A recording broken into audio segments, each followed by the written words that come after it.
We now move to our final panel, moderated by Diana Osborne, Musical Bridges Office and Grants Manager. An executive MPA candidate at Syracuse University's Maxwell School of Citizenship and Public Affairs, Diana earned a General Nonprofit Management Certificate with a Leadership and Fundraising concentration from Our Lady of the Lake University's School of Business. She graduated with honors from the State University of New York, Plattsburgh, with a Bachelor of Arts in Broadcast Journalism. In New York, she worked in television both on-screen as a reporter and off-screen as a production assistant for 7 News, WWNY-TV, broadcast on CBS, and as on-air talent with WBLH Radio.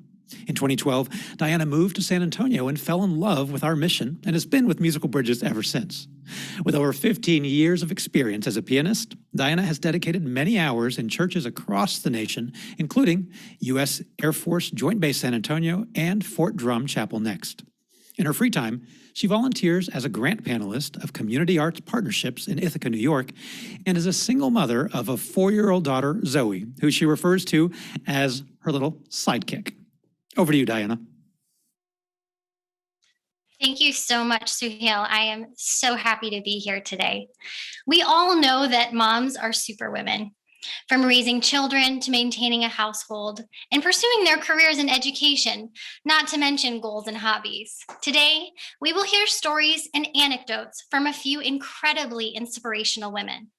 We will share laughter and tears as we explore epic fails and successes of homeschooling, maintaining our careers, and some semblance of sanity while sheltering in place and what it has taught us about ourselves and our world.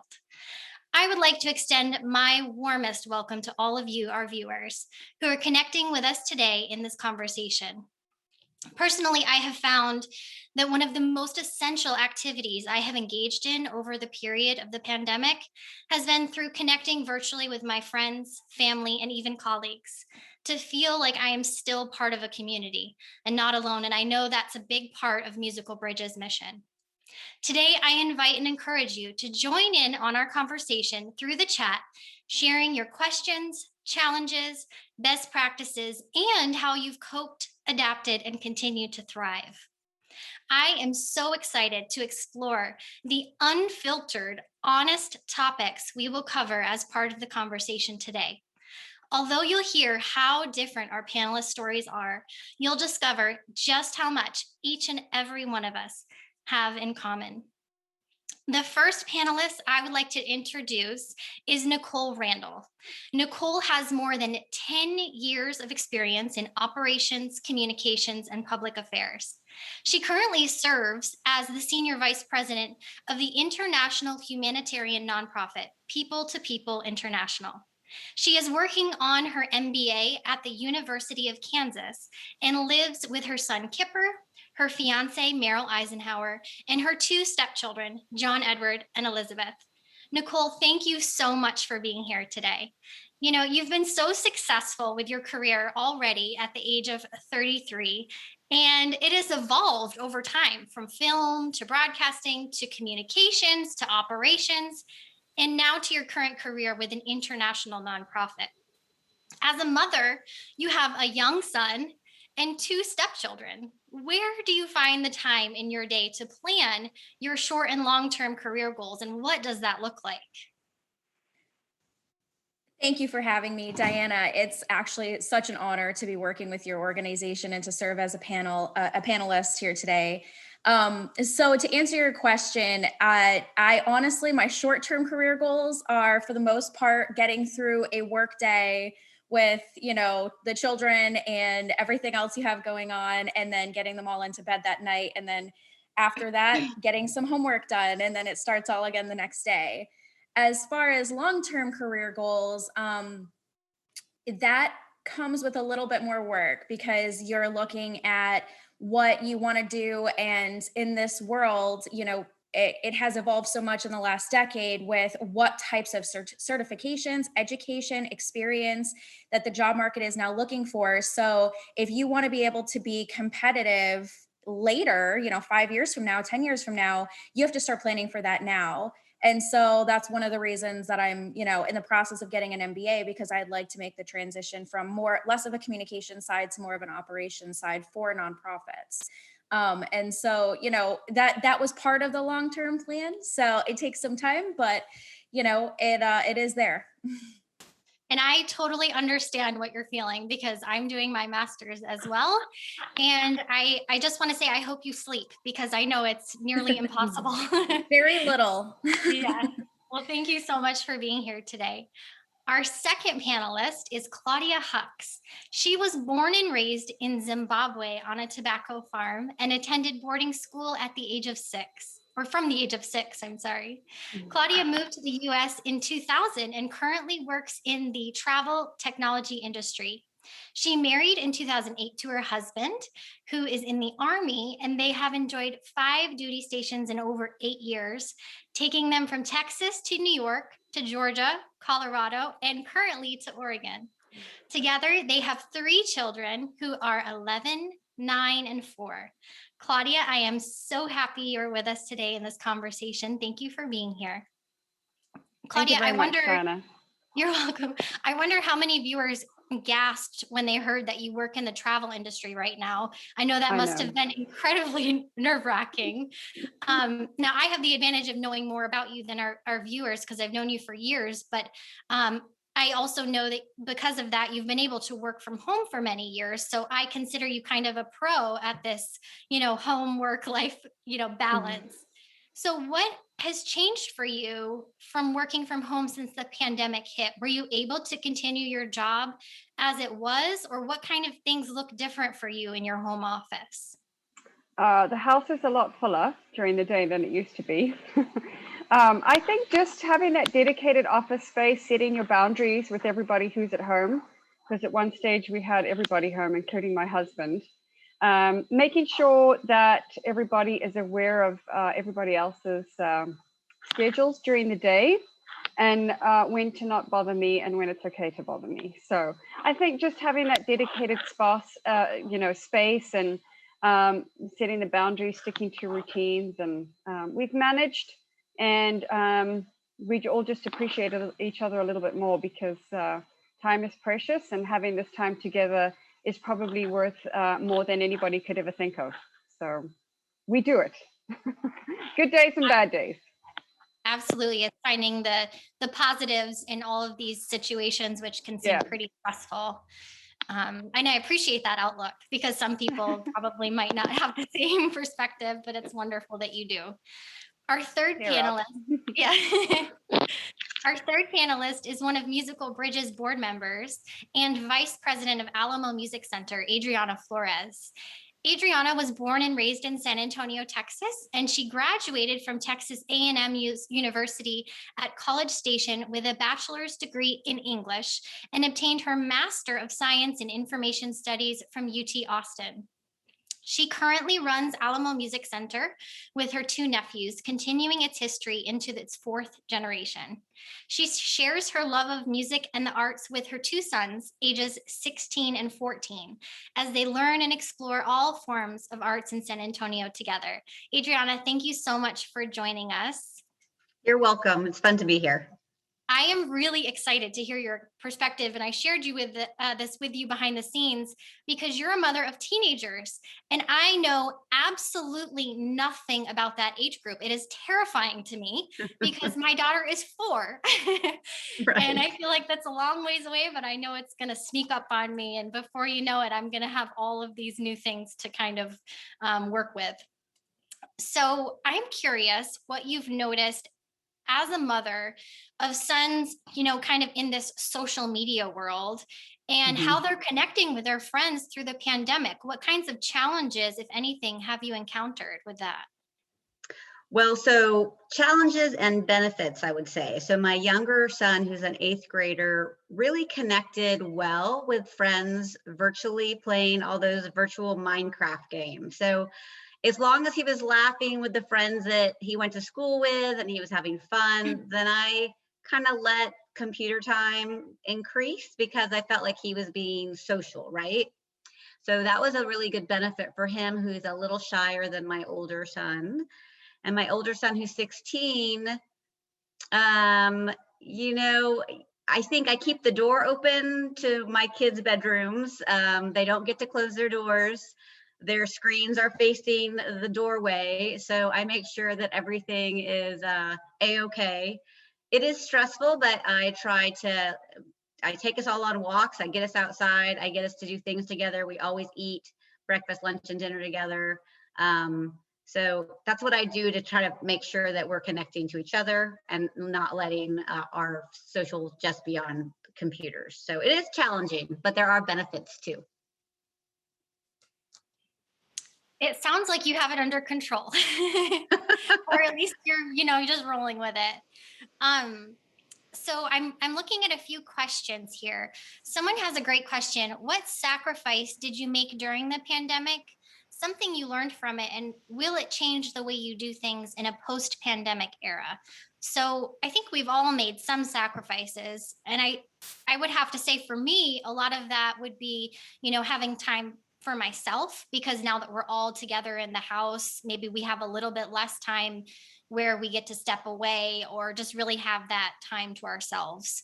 So I guess I want to leave that open to you to interpret, but also interject the idea that maybe, is there some kind of way that you prioritize self-care right now in the pandemic, and with sometimes working from home? I know that all of us don't, but not all of us do, I should say. But how do you take care of yourself through all of that? And have there been any sacrifices you've had to make with maybe things that you do for yourself through the pandemic? Nicole, do you have anything to add to that? Yeah, so I would definitely say you're right that personal time or me time is definitely something you don't get a lot in the present or post-pandemic world that we live in. But at the same time, I think that I've also actually sacrificed time with my son, because I work in the travel industry as well, and it has definitely been very interesting trying to juggle school, the travel, the added challenges of trying to maintain a nonprofit during the travel industry, as well as, kind of him going to daycare, and then I have schooling in the evening. And so it's definitely been a juggle. And with my workload having increased and trying to go to school at this time, the pandemic world, there's just not that much to do. And that means that we're at home most of the time. And my son is 4. And my stepchildren are 4 and 6. And so we spend a lot of time trying to color and do things like that. But there's a lot of sacrifice that it's just, buddy, I've got to do this right now. I'm sorry, because of the effect that it's had on the industry. As far as prioritizing self-care, I'm not going to lie, I'm not as good at it as I probably should be. And I'm sure we can probably all say that. But at the same time, I do try to make sure that I get a bubble bath every once in a while. Or my motto in 2021 is protect your peace. Make sure that you are taking a step back if I am starting to get very overwhelmed, taking a step back and making sure that I am able to protect that very valuable piece, because, if my clock stops turning, it's going to be very difficult for everyone else's to turn. So, and I think that that's not unique to me as far as, a panelist or a woman in general, or a mother. We all, mothers more than most, parts of a household are very central, or very close to the center. And some fathers are too, and things like that. But, mothers, sometimes we put everything else, in front of ourselves. And so that can sometimes be very difficult to make sure that you're doing that self-care. But I try to when I can. Nicole, I can totally relate to you. I took a bubble bath for the first time in like a year, like a couple weeks ago, and I felt like I went to the spa. It was amazing. And I think it's just right? one of What those that things. can It's so simple. You just have to get bubbles and a bath, and we don't take time to do it, and a book or something like that. Exactly. Yeah, I totally understand what that's like, and I'm sure we can all relate to that. I want to jump over to Claudia, because she is the working from home mom that's just the go-getter that I just feel like how to do things. So I want to ask you, and it's funny because I saw one of your Instagram posts today of one of your daughters writing on your Yeah. calendar, "Mom, can you please get off your phone call? Thank you." So I want to ask you, what are your best tips for a working from home mom who, just can't step away and give her kids attention? What are some of the things that you do to make it work? Oh my gosh. Hire lots of sitters. I do. I have at least 3 sitters with 2 backups because it's not fair for me not to give my children the attention that they deserve. And we've been put in a position that none of us ever expected that we would be. So you have to learn to make things work. And I know that I don't want to have to choose between my children and my work. So making sure that they get the attention that they need when I'm working is the most important to me, no matter what the cost is what I say to myself. So making sure that, they're at school, at home, and I can't answer those questions that they need help with their homework. So having sitters around to help with that certainly takes the stress out of it for me. I don't have to worry, are they spending too much time on their screens? Why are they fighting for the 15th millionth time within a 7-minute span? So, and that gives me the opportunity to really focus on work because that's important to me as a mom. And I think as a working mom, you set these standards for your kids too. And they know they have a lot to look up to. And I want to make sure that I'm that good example and you can do it all if you really put your mind to it. Claudia, I know people say this term, this phrase all the time, mom guilt. Have you ever struggled with that before? Whether it be like just, you're in a meeting and you need to give them animal crackers because, that's the only thing that's going to keep them quiet, or have them maybe, you didn't expect them to be on the computer or on the iPad as much, even before pandemic, pre-pandemic. Right. Did you ever struggle with those kinds of like self expectations that were kind of not met because you had to compromise a bit? Yes, there are many days where I wish I could have done something different during that day. For example, just here, take my phone, go play on my phone, or go pick a new game. And that just gives me so much guilt because it shouldn't be that way. I shouldn't be just handing them a phone just to keep them quiet. Or yes, you can go play on your iPad. Or go watch TV for the next 2 hours while I do this course. So I struggle with that a lot. Um, and I don't think I'm alone in that pool either. I think most mums feel that daily guilt. But what can you do? I don't think the kids realize it. And one thing I've learned or have to remind myself is if I have to skip a meeting to, attend to them, um, nobody's going to remember that I missed a meeting. But my kids will remember me taking the time to go and help them with something or being present in the moment when they most needed it. So, and I can always reschedule that meeting. So that's one thing, just finding those boundaries and knowing it's okay because I'm not the only one in this position. Everybody's working at home with different distractions on a daily basis these days. I absolutely understand and agree that. And I just saw something posted on the internet. I think it was yesterday. It was a picture of a working mom, and it said, "You are absolutely replaceable at your job. You are not replaceable at Yeah. home. This is your real Yeah. life. Don't forget that." Mhm. So but I do think at the same time, especially for career driven women who want to do both, that can be extremely tormenting because you do, especially in a pandemic when then you're forced to do both in the same place at the same time, essentially. Yeah, and I Um, think we feel bad if we're not giving the kids the attention, and then I feel like I'm not giving my job the attention. So, and both deserve just as much.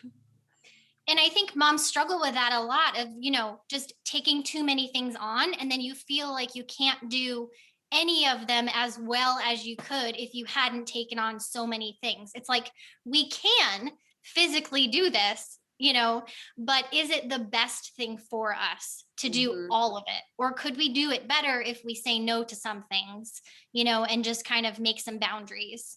And I think that's difficult for a lot of us to say no, and, to be okay with saying, I can't do it all.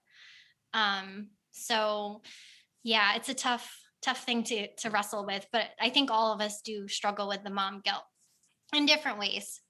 I have another question that popped up, and I want to direct this one to Adriana because it reminds me a bit of our conversation that we had recently.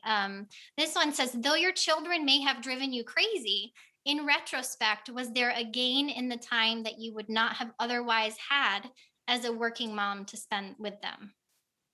Yeah, 100%. So what I said the other day is I used to be a stay-at-home mom their first 6 and 4 years. And I love being a stay-at-home mom. We did lots of fun things. And so this year to me has been almost like being a stay-at-home mom and having all the great benefits of being a stay-at-home mom plus working. And so I just feel like I've made better meals. We've done more together.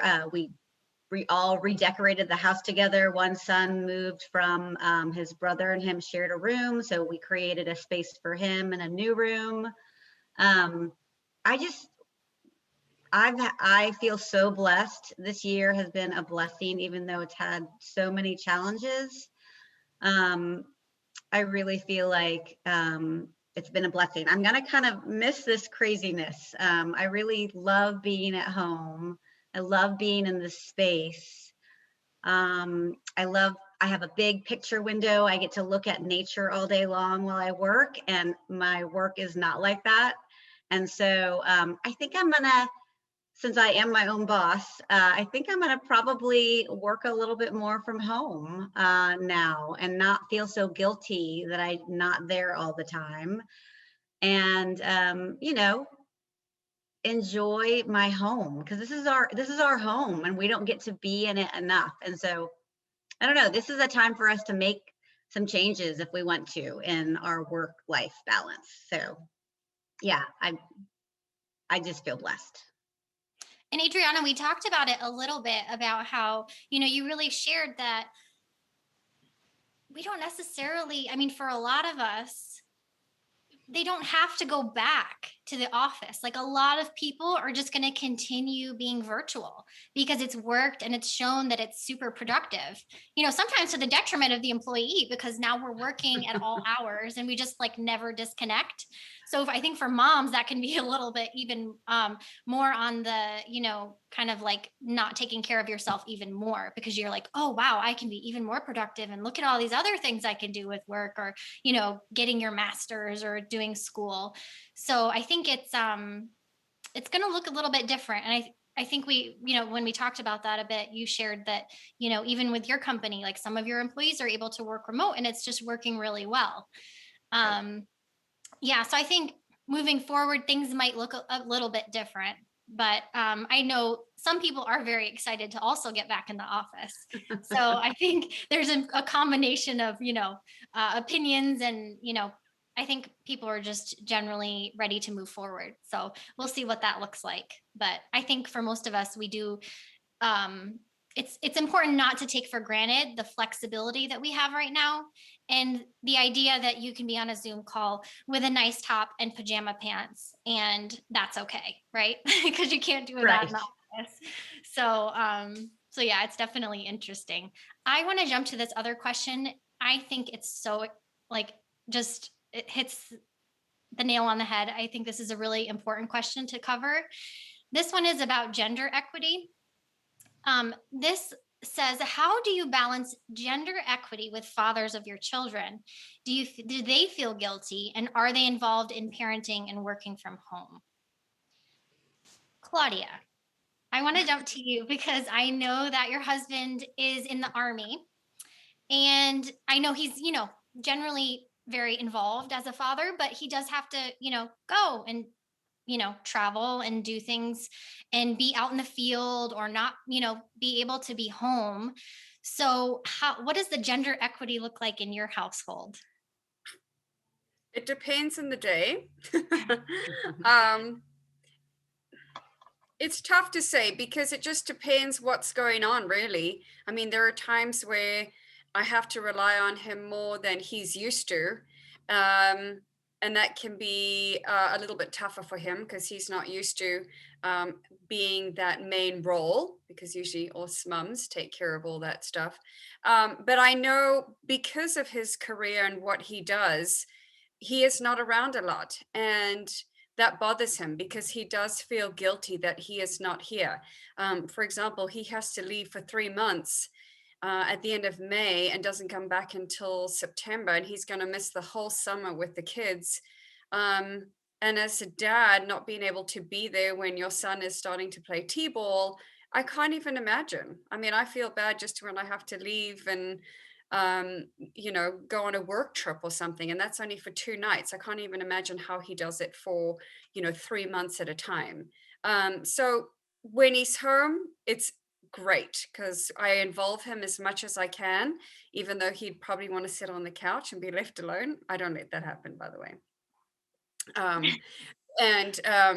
There are times where he just doesn't want to be involved, but I make sure he is, because I know if he doesn't, he'll feel guilty.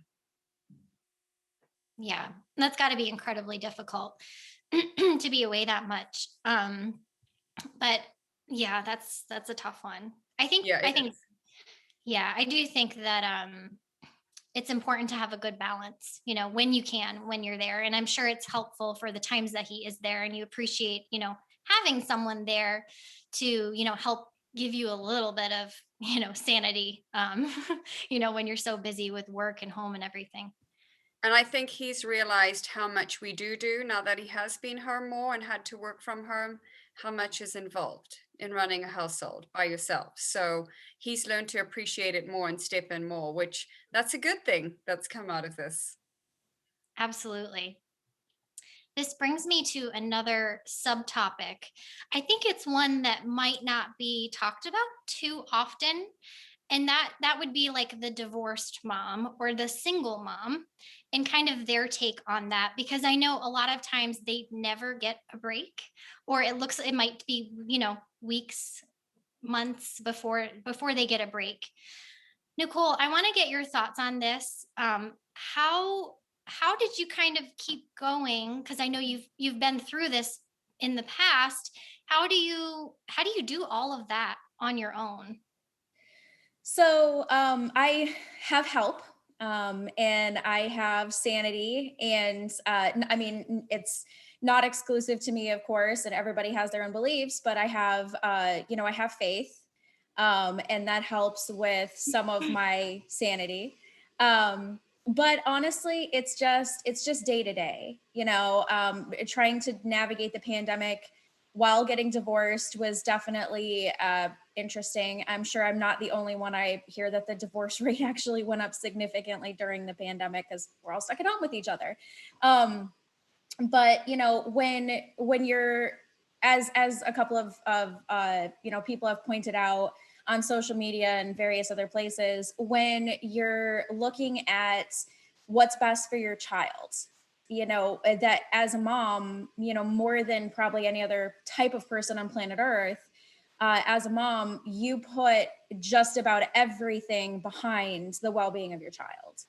And so when you are juggling school and work and a relationship with your child's father, and you're juggling a relationship with, in my case, a new fiance and his children, and his children's mother, it's definitely a delicate dance. And, again, it is 100% about what's best for your child. And it's been super helpful for me to really focus on that when I'm making decisions and when I am, trying to decide what the priority is. I can't always choose my son. I can't always, say, oh, buddy, I'm going to miss, this meeting or whatever.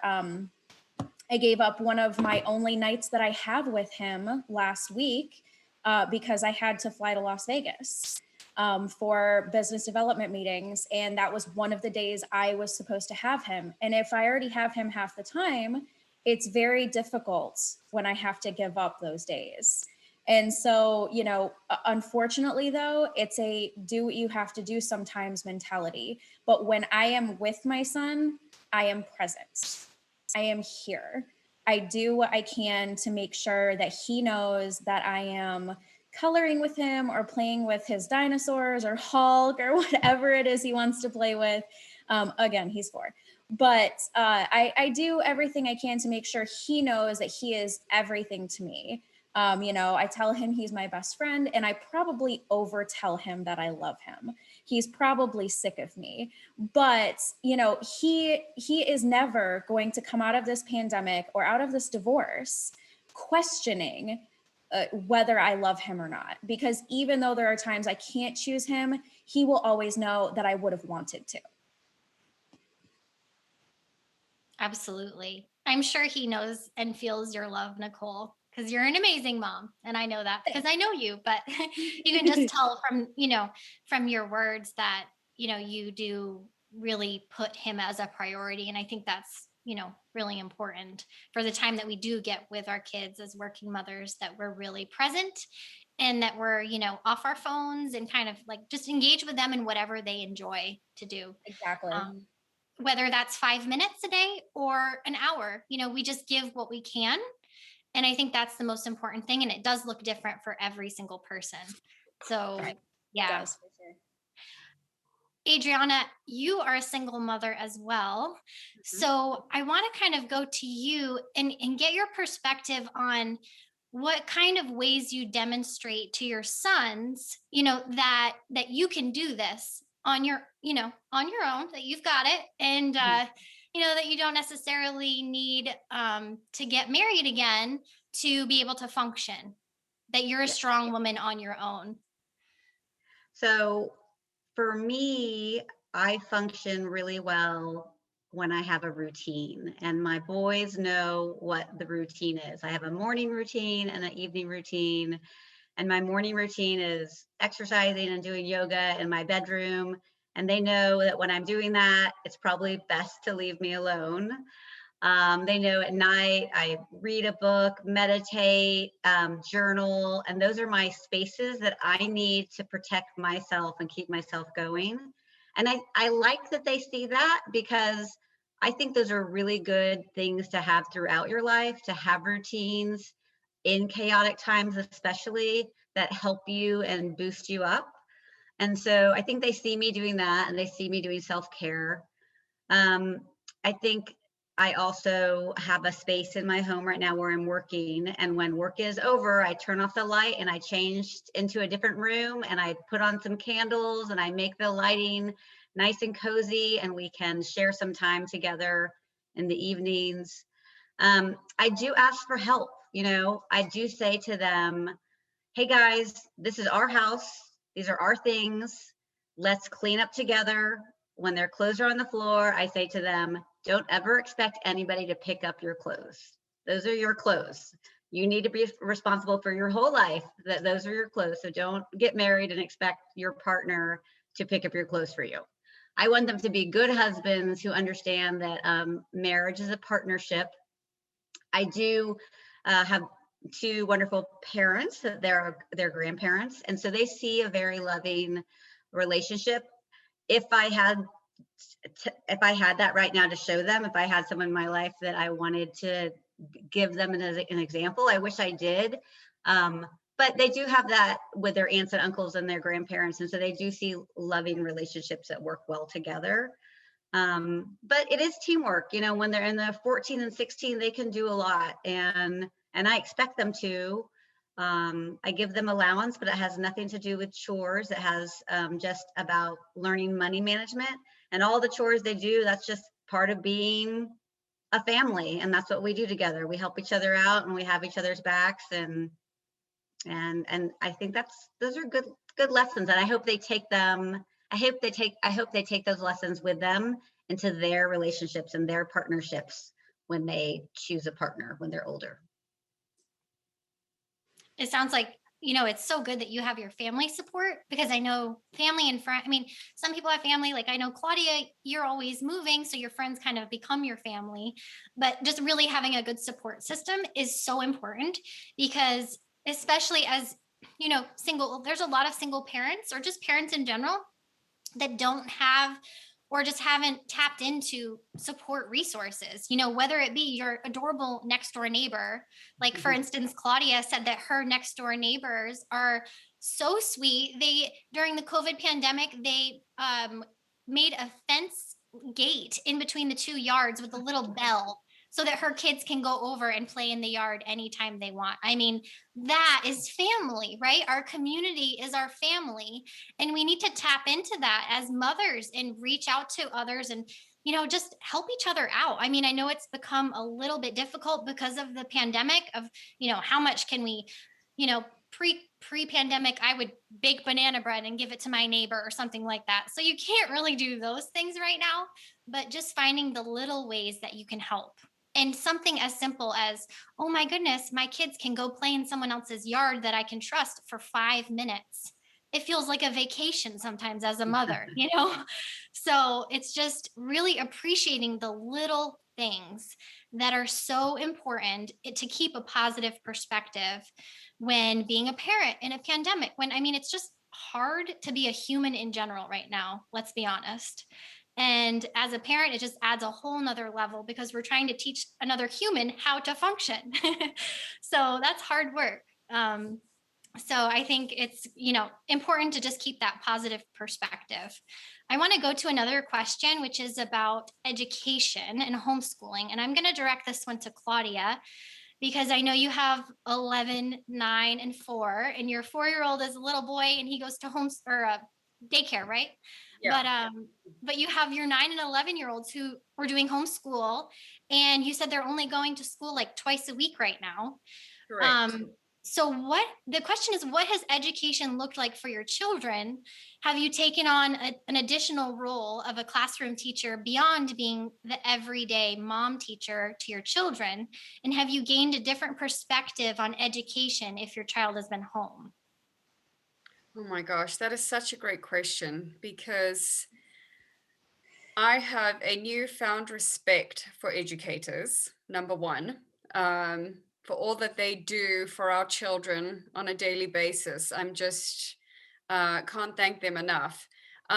Just to have the patience, because I think as a mum, that's the one thing that I've learned is patience, because these kids are not used to being at home. And it's a crazy story. We actually moved from Colorado to Oregon the week the world shut down. So my kids left school thinking they were going on spring break for a week and just went back to school 2 weeks ago, only 2 days a week. So it's been challenging, and having 2 girls at home who are very social and not having that interaction has been tough. So teaching them to make friends on Zoom calls is something that I never thought I would have to do. And just letting them know and reminding them how brave they are and how resilient they are to be doing what they're doing on a daily basis. I've become the principal, I've become the homeroom, I've become the school nurse, you name it. I've worn every single hat you can think of during these last couple of months. And I wouldn't take it back, it's been such a great experience. And there are days where I sit there and I think, well, maybe I'll just stay at home and be a stay-at-home mom and teach the kids from home. And then there are days where I just squash that. I'm like, no, thanks. The sooner they go back to school, the better. I think just, again, finding those balances and routines are so key. Making sure you're getting up every day, getting dressed as if you're going to school, and just trying to keep everything as normal as possible, and constant praise, and just letting them know that they can do this and it's going to be okay. Absolutely. And that is a perfect segue into the next thought that I had, which brings me to an example that I'll share first, and then I want to hear your thoughts. So my mom is the sweetest, most empathetic woman I have ever known. And, she's just very caring. During the pandemic, I had an incredibly difficult situation I was going through. And her advice to me on this day, it literally made my jaw drop, was put your big girl pants on and do it. And it stuck in my head like ingrained. I will never forget that in my entire life, but it literally it just snapped and I was like, okay, I'm going to do this. All right. So is there something that you heard or someone said to you that just stirs something up in you when you just freeze as a parent and or even as a woman, and you just feel like you can't go on? Is there something that just comes to mind when you just are stuck and you don't know what to do? Nicole, is there anything you can think of? So I probably think of something similar to what your mom said. I worked for the Army for quite a few years, and the sergeant major that I worked for taught me a lot of things, including humility. I walked in my first day, and I said, "Well, I have a film degree," and he said, "I don't care." And so, it was, and I was super proud of this film degree that I had gotten. And so there are a lot of things throughout my life that I kind of turn to in my head when I need some advice. But my grandmother once said to me, every day is a new day and it all comes out in the wash. And that kind of, in my harder moments, not my big girl moments where I'm like, yeah, but in my I'm, sad or crying or just totally overwhelmed moments, that phrase comes to me because I always think she's right. This is temporary. It's going to come out in the wash. It's going to come out in, it's going to, move past, the storm is going to subside type of thing. And I've been telling people that throughout the pandemic too, eventually things will subside. Now they may look different when they come back, but the trauma, the tragedy, the drama, it will subside, and we will kind of try to find some semblance of normalcy again. And so, that's like the big thing that I think to myself, during, my divorce, and during, when I get very overwhelmed with work and school juggling, and I get overwhelmed with, new kids in my life that I did not raise, and I do not know how to interpret in any way, shape, or form. I think that to myself, this is temporary. And that phrase always comes back to me. That's a really good thing to think about, Nicole. I think that it's very important to keep that perspective that this isn't going to last forever, and it's going to look a little bit different, but it's not going to be this hard forever. And I think that's something, just as moms, that we need to embrace and just kind of roll with, because as we know, we have absolutely no control. And on the days when we feel like we have everything perfectly planned, something is absolutely going to go wrong. And Yes. we just have to juggle and roll with it. And I think that all of you do a wonderful job with that. I just want to say thank you so much for joining us on this panel today, Nicole, Claudia, and Adriana. I hope that we can continue these conversations again in the future. It's been really just wonderful to hear your stories and hear your insights. So I want to say thank you very much for being here today. Thank you for having me. You're welcome. Now I'd like to introduce Mei Rui. She is going to walk us through some quick relaxation techniques that I know I desperately need every day. I think as moms, we just need to take a little time to relax and de-stress and make it through our day. Dr. Mei Rui was a winner of the San Antonio International Piano Competition. And I'm so happy to have you here today because you're also a mother of a 5.5 and a 2.5-year-old. So I know you have a very good idea of what it's like to need some time to kind of relax and de-stress. Would you be able to walk me through some things that I can do throughout my day? Absolutely. And thank you, Diana, for having me today. And I was listening on your discussions. I wish I had all of you in my mom's group, and so much of what you said resonated deeply with me. And anyway, so thank you for sharing your wisdom and your triumphs and your fails as well. So I really appreciate that. And I'm sure the audience did as well. So I have a little bit of background as in my previous life as a yoga instructor, and as you could imagine, like many of us, during the lockdown, just finding any space any boundaries, any separation or balance between work and life has been impossible. And so instead of trying to search for half an hour a day to exercise or to take a walk, I've been settling for a couple of minutes, 5-10 minutes if I've been really lucky, to do a few quick vinyasa sequences or a few breathing exercises I would like to share with you. And all of these are very toddler and child friendly. So I invite you to share those with your little ones as well. But the first one is for adults, or especially those of you who may have trouble falling asleep or with anxiety. It's called alternating nostril breathing, and it's helped me center.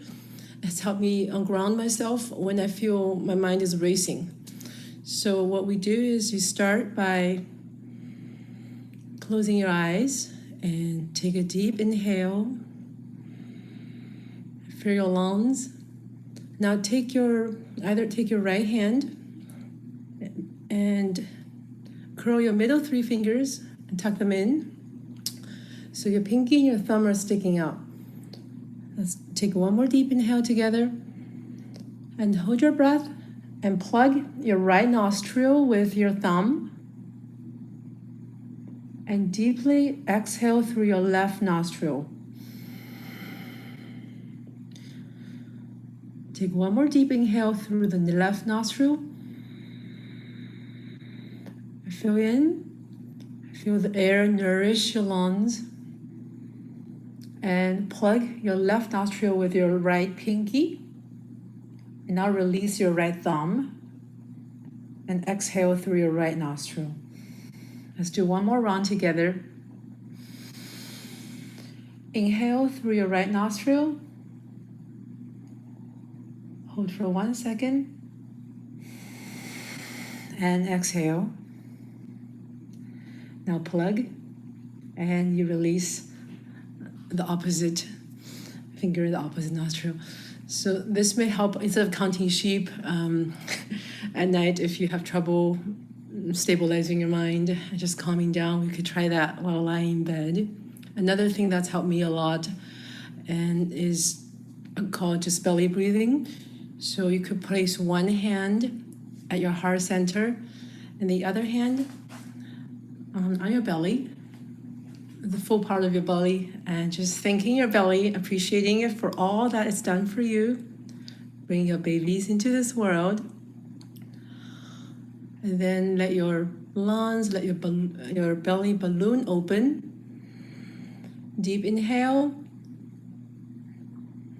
and exhale. And keep doing at least 20 rounds. Just enjoy the wave-like motion in your body. And now the next few breathing exercises you could do with your kids. They're fun. One is called bunny breath. So if you're taking a walk with them, they see some wildflowers.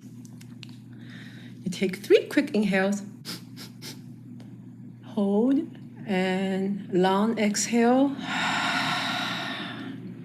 like it's the most delicious flower you've ever smelled. You could do that with a blueberry muffin you baked in the morning, or anything. Again, it helps bring your kids into the moment. And thank you so much, Mei. This is going to be so helpful. I know that I will use it on a regular basis, and I will bring my little Zoe into these exercises. It's been really helpful. Is there anywhere that you would recommend we can find these kinds of tips online? Yes, I could send the link to you. Great, that would be helpful. Maybe we can post it in the comments on our YouTube page. Absolutely, yes. Thank you so much. And now I'm going to send it back to Suhail. Well, thank you, Diana, and thank you, Mei, for reminding us that our balloon bellies have indeed ballooned during the pandemic. And we appreciate all of our super moms. While I can't relate, I had a super mom myself as a minority, as a woman, as a flight surgeon and lieutenant colonel in the U.S. Air Force, and a physician raising 3 children. I saw it and I experienced it, but to go through it as yourself, I'm just totally in awe of your entire panel, Diana. So thank you to Adriana, Nicole, and Claudia for all that you do.